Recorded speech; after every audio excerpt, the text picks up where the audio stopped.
اعوذ باللہ من الشیطان الرجیم بسم اللہ الرحمن الرحیم۔ السلام علیکم، میں ہوں عاقب اتاری اور آپ کو خوابوں کی دنیا میں خوش آمدید کہتا ہوں۔ خوابوں کی دنیا میں آج ہم بات کریں گے خواب میں ابلیس یعنی شیطان دیکھنے کے حوالے سے، مگر اس سے پہلے آپ تمام لوگوں سے چھوٹی سی ریکویسٹ ہے کہ اگر آپ نے ہمارا چینل سبسکرائب نہیں کیا تو ہمارے چینل کو سبسکرائب کریں اور ساتھ ہی گھنٹی کے بٹن کو بھی پریس کریں تاکہ ہماری نئی آنے والی ویڈیوز کا نوٹیفیکیشن آپ کو بروقت ملے۔ بات کرتے ہیں خواب میں ابلیس یعنی شیطان دیکھنے کے حوالے سے۔ حضرت دانیال علیہ السلام نے فرمایا ہے کہ خواب میں ابلیس کا دیکھنا دشمنی، بددینی، جھوٹ، فریب، بے شرمی، نیکی سے نا امیدی اور لوگوں کو بدی سکھانے اور شر و فساد کی دلیل ہے۔ اگر خواب میں دیکھے کہ ابلیس کو لڑائی اور جنگ میں مغلوب کر لیا ہے تو دلیل ہے کہ اس کا میلان صلاح اور خیر کی طرف ہے،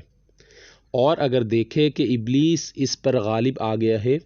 تو دلیل ہے کہ شر اور فساد کی راہ کی طرف مائل ہوگا۔ اگر خواب میں دیکھے کہ شیطان اس سے باتیں کرتا ہے تو دلیل ہے کہ اس کو راستہ سے پھیرے گا اور اطاعت سے روکے گا، اور اگر دیکھے کہ ابلیس اس کو نصیحت کرتا ہے اور اس کو بھلی معلوم ہوتی ہے تو دلیل ہے کہ اس کے مال اور جسم کو نقصان پہنچے گا، اور اگر خواب میں دیکھے کہ ابلیس نے اس کا ہاتھ پکڑا اور اس کو کسی جگہ لے گیا اور اس نے لا حول ولا قوت الا باللہ العظیم پڑھا تو دلیل ہے کہ کسی بڑے گناہ میں پڑے گا، اور پھر کسی نصیحت سے اس گناہ سے رکے گا، اور اگر دیکھے کہ اس نے ابلیس کی گردن میں توق ڈال دیا ہے تو دلیل ہے کہ اہل دین و صلاح کو خوشی پہنچے گی،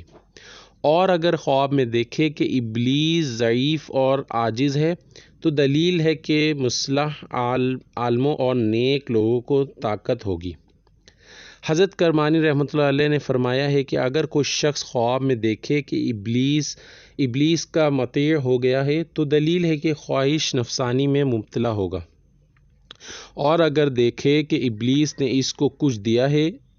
تو اگر وہ اچھی چیز ہے تو مال حرام پائے گا، اور اگر وہ بری چیز ہے تو دلیل ہے کہ اس کے دین میں فساد ہوگا۔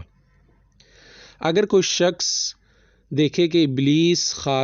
شاد و خرم ہے تو دلیل ہے کہ لوگوں کے کام میں قوی فساد ہوگا، اور اگر دیکھے کہ ابلیس کو تلوار مار کر ہلاک کرنا چاہتا ہے اور وہ بھاگ گیا ہے تو دلیل ہے کہ اس کو ایک ملک ملے گا اور وہ عدل انصاف کرے گا، اور اگر دیکھے کہ ابلیس کو مارا ہے تو دلیل ہے کہ اپنے نفس کو مغلوب کرے گا اور نیک راستے پر چلے گا۔ اللہ پاک سے دعا ہے اللہ پاک ہمیں دشمن کے شر سے محفوظ رکھے اور دین و آخرت میں کامیابی عطا کرے۔ صلو علی الحبیب صلی اللہ تعالی علی محمد۔